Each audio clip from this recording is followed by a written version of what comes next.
নমস্কার বন্ধুরা, কৃষ্ণা রান্নাঘরে উইথ ভিলেজ ফুডে আপনাদের অনেক অনেক স্বাগত জানাই। আজকে আবারও চলে এসেছি দুটো জনপ্রিয় রান্না নিয়ে। আজকে হবে মাছের মাথা দিয়ে বাঁধাকপি। এই দেখুন পিসিমার হাতে আছে একটা বড় সাইজের বাঁধাকপি, আমার কাছে আছে ইলিশ মাছ। এই দেখুন একটা বড় সাইজের ইলিশ মাছ আজকে বাজার থেকে এসেছে বাড়িতে, তো এটা আজকে রান্না হবে। আর দুটো জনপ্রিয় রান্না, একটা হচ্ছে সরষে ইলিশ বানাবো আর একটা মাছের মাথা দিয়ে বাঁধাকপি রান্না করব। তো দুটো রান্নাই সকলেই জানেন, কিন্তু আমি কিভাবে বানাই, কিছু কিছু রান্নার মধ্যে সিক্রেট থাকে, সেটা আপনাদের বলে দেব। তো আমি যেভাবে আজকে বানাচ্ছি এইভাবে একবার বানাবেন, খুবই ভালো লাগবে খেতে। তো চলুন রান্নাবান্না শুরু করি। এখন যেহেতু বর্ষাকাল চলে এসেছে, মানে বর্ষাকাল চলছে, তাই বাজারেতে খুব ভালো ভালো ইলিশ মাছ কিন্তু আমদানি হচ্ছে। বাঙালির প্রিয় ইলিশ মাছ। ইলিশ মাছ খাওয়ার থেকে আবার ছাড়াতে বেশি ভালো লাগে। গায়ে যে রূপালি আঁশ, আর ইলিশ মাছের প্রতি আলাদাই একটা টান আমাদের। বাড়িতে যেদিন ইলিশ মাছ আসে দেখবেন সব বাড়িতেই সবার মুখে কি হাসি, অন্য মাছ এলে দেখবেন এই হাসিটা পাবেন না। তাতে সেটা যে সাইজেরই হোক, নামটা ইলিশ মাছ হলেই হবে। আমাদের ছোটবেলায় আমার স্বপ্ন ছিল এই ইলিশ মাছ।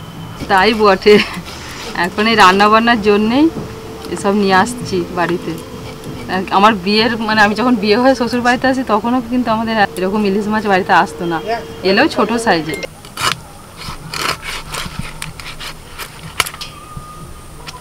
আজকের মাছটা বেশ টাটকা, খুব বেশি দিনের পুরনো না, দেখেই বোঝা যাচ্ছে। দেখুন একদম পুরো লাল হয়ে আছে ভিতরে। এখানেই একটু ভালো করে ধুয়ে নিচ্ছি মাছটা, মানে ইলিশ মাছ বেশি ধুলে না এর গা থেকে যে তেলটা সব বেরিয়ে যায়। এই দেখুন জলের মধ্যে পুরো তেল ভাসছে।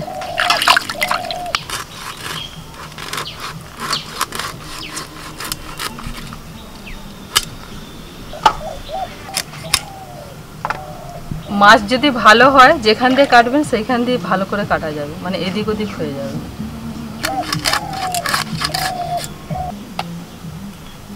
আজকে আমার বাবা এসছেন বাড়িতে, তো বাবা খুব একটা চিকেন বা মাটন এসব আর পছন্দ করে না, বয়স হয়েছে তো ভালোও লাগে না, সেই জন্য বাবার জন্য আজকে ইলিশ মাছ নিয়ে আসা হলো। কাটতে কাটতেই জলটা চলে এসছে কলে। হ্যাঁ, ধোয়া হয়ে গেল।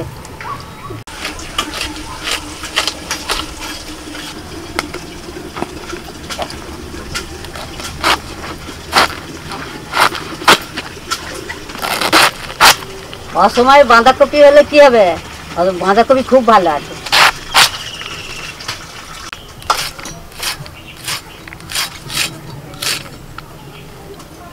এবার ইলিশ মাছের মধ্যে লবণ হলুদ মাখিয়ে দিচ্ছি।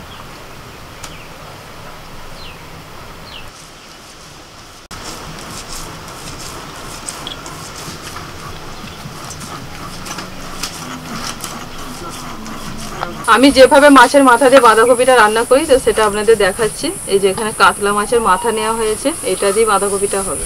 প্রথমেই আমি একটা ভাজা মশলা তৈরি করে নিচ্ছি। শুকনো লঙ্কা, গোটা ধনে, গোটা জিরে, দারচিনি, এলাচ, লবঙ্গ একসাথে নিয়েছি।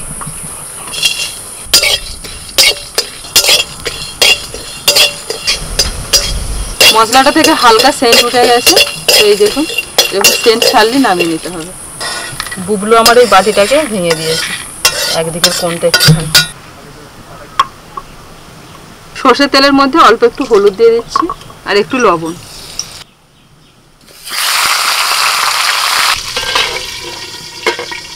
মাছের মাথা কিন্তু খুব ভালো করে ভেজে নিতে হবে। দেখুন উল্টে পাল্টে ভালো করে মাছের মাথাটা আমি ভেজে নিয়েছি, এবার তুলে নিই। ওই তেলের মধ্যে আমি আলুটা দিয়ে দিচ্ছি।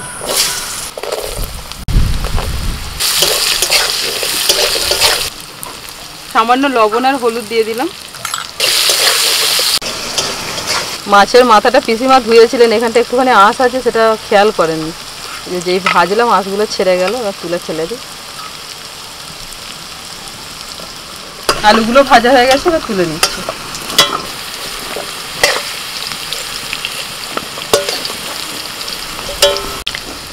এবার ফোড়নে দিচ্ছি তেজপাতা, 5 ফোড়ন।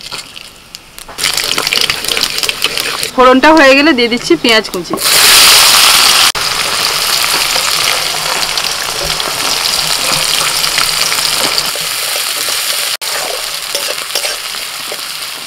ভাজা মশলাটা গুঁড়িয়ে দিই। পেঁয়াজটা ভাজা হয়ে গেছে, আদা রসুন কাঁচা লঙ্কা বাটা দিচ্ছি।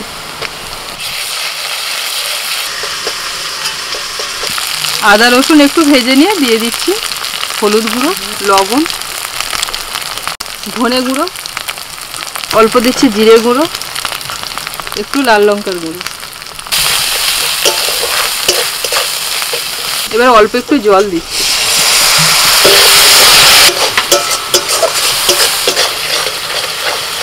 এবার দিয়ে দিচ্ছি কিছু টমেটো কুচি।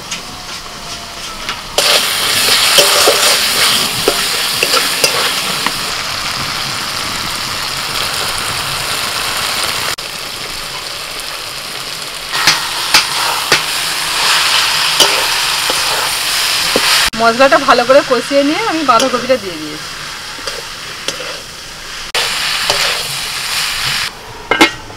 5 মিনিট ঢাকা দিলাম। বাঁধাকপি থেকে জল ছাড়তে শুরু করেছে। এবার আমি মাছ আর আলু দিয়ে দিচ্ছি।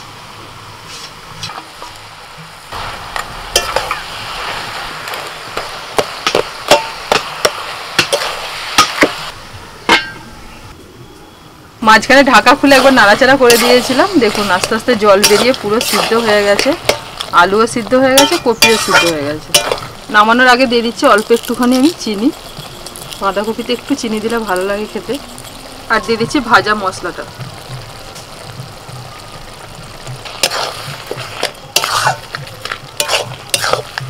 মাছের মাথা দিয়ে বাঁধাকপি হয়ে গেছে, এবার নামিয়ে নেব।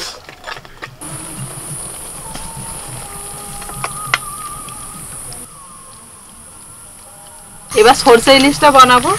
ওখানে আমি যেটুকুন তেল ফোঁটা বেরিয়েছিল সেটাকে ভাজতে দিয়েছি। ওটা খেতে খুব ভালো লাগে গরম ভাতের সাথে।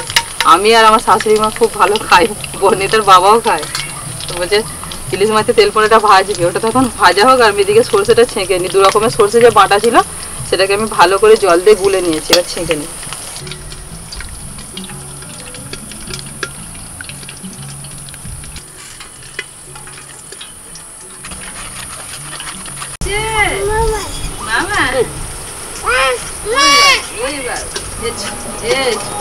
তুই খেয়েছো বাবা? খেয়েছে, সুপ দিয়ে ভাত খেয়েছে। কেডা? ওটা দাদু। বাবা চলে এসেছে। দাদু চলে এসেছে। তেল পোড়াটা ভাজা হয়ে গেছে, ওটাকে নামিয়ে নিয়েছি। কড়াইতে আমি আবারও সরষের তেল দিয়ে দিয়েছি। ওই তেলের মধ্যে দিয়ে দিচ্ছি হলুদ গুঁড়ো। যখন হলুদ গুঁড়োটা দেবেন তখন তেলটা যেন একদম হালকা গরম হয়। বেশি গরম হলে কিন্তু হলুদটা পুড়ে যাবে। এবার এই ছেঁকে নেওয়া সরষেটা আমি ঢেলে দিচ্ছি। পোস্ত, কাঁচা লঙ্কা আলাদা করে বাটা ছিল, বা সেটা দিয়ে দিচ্ছি। সরষে বাটাটা ছেঁকে নেওয়ার পরে দেখুন কতটা খোসা বেরিয়েছে। এই যে এতটা খোসা বেরিয়েছে, এই খোসাটা কিন্তু একদমই রান্নার মধ্যে দেওয়া যাবে না। আজকে আমার বুবলুসোনা ঘুমিয়ে পড়েছিল। মা যখন রান্না করতে আসে তখন তো ঘুমিয়ে পড়েছিলে তুমি তখন ঘুমো করছিলে, ওই জন্য তো তোমাকে নিয়ে আসিনি। তারপরে মায়ের কাছে এলে, মনে পড়ে গেল মায়ের কথা। মা মা করতে করতে আসছে, আমি শুনতে পাচ্ছি। মা মা করতে করতে আসছে। মশলাটা ফুটতে শুরু করেছে। এবার এক একটা মাছের পিস আমি দিয়ে দিচ্ছি।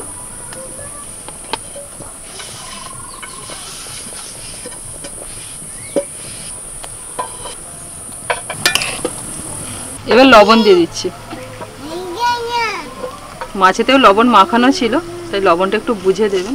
5-6টা চেরা কাঁচা লঙ্কা আমি উপর থেকে দিয়ে দিচ্ছি। এবার ঢাকা দিয়ে মাছটা 15 মিনিট রান্না করে নেব। 15 মিনিট পর আমি ঢাকাটা খুললাম। রান্নাটা হয়ে গেছে। নামানোর আগে আমি একটুখানি সরষের তেল ছড়িয়ে দিচ্ছি। কাঁচা সরষের তেল দিলে বেশ ভালো লাগে খেতে।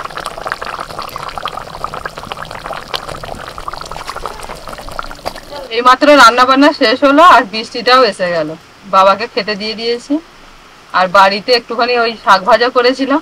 মানে সেই আপনাদের বলেছিলাম না যে বাবা অনেক শাক পাঠিয়েছিল আমার জন্য, তো নোটে শাকটা ছিল। সেই নোটে শাকটাই বাড়িতে ভাজা করেছিলাম। একটু করলা ভাজা, পটল ভাজা আর মুসুরির ডাল করেছিলাম। আর এখানে তো বাঁধাকপি আর ইলিশ মাছটা হলো। এই হচ্ছে আজকে রান্না বান্না বাবার জন্য।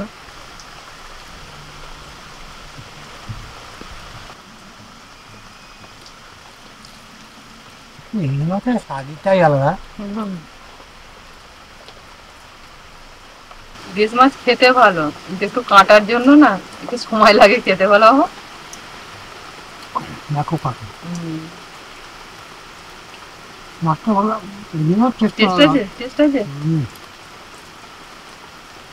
আজকে মাছটা খুব ভালো পেয়েছে বাজারে, সব দিন এরকম পাওয়া যায় না, মানে এক এক সময় না হয়ে যায় অনেক দিনের পুরনো। এখন এবার কি বলতো, নতুন মাছ আমদানি হচ্ছে তো, এই মাছটা বেশি দিনের না, মানে হয়তো 2-4 দিনের মাছ, একদম টাটকা ছিল মাছটা। ইলিশ মাছ আমাদের বাজারে আসে না, বড় বড় ছোটো আছে, বড় বড় মাছ আসছে। আসলে কি বলতো, যেখানে যেরকম মানে বাজারে চাহিদা থাকে সেরকম অনুযায়ী তারা নিয়ে আসে। যদি বলে বাজারে কেজি, আমাদেরই এই তো তোমার এই মানে এই রান্না বান্না করছি বলেই তাই আসছি, এর আগে তো আমাদের এত বড় মাছ কখনো আসতো না, ওই আসতো হয়তো 500-600 এরকম, মানে এখন 1 কেজির ওপরে মাছ তোমার জামাই নিয়ে আসে। 1200 টাকা করে কেজি হলো, 400 টাকা কেজি হলো। হ্যাঁ ওইটাই তো সবার পক্ষে সম্ভব নয়। ওই আলে কালে হয়, সবসময় আমাদেরও হয়ে ওঠে না। আজকে তুমি এলে বলে চিকেন মাংস টাংস খেতে যাও না, তবে একটু ইলিশ মাছই করি, এমনিতে তো বাড়িতে হয় না, এখানে তবু করলে একটু খাওয়া দাওয়া করবো। তারপরে খাটনি যে আমার হচ্ছে, এই কয়েকদিন রাতে দুটো উঠছে, দুটো আড়াইটে উঠছে ওই শাক টাক তোলার জন্য। আমার মেয়ে বলছে দাদুকে বলবে লাউ শাক নিয়ে আসতে, আর মাকে আমি বলতে ভুলে গেছি। লাউ শাক ছিল, 2-4টা শাক হচ্ছে, একটা হয়েছে, ডোম কাটা হয় না। আমার বড় মেয়ে লাউ শাক খেতে খুব ভালোবাসে। রাজুকে ইয়েকে দিল, রাজুকে দিল, কত ডোমকে তোদের কোথাও দিয়েছিল না, তোদের সঙ্গে 2 ডগ দিয়েছিল তো। লাউ শাকটা ও একটা ঝাড় হয়েছিল, নষ্ট করে নিই, পরে পরে হয়ে গেছে। আমি কালকে 3টে খুবই দিয়েছি, বসেছি।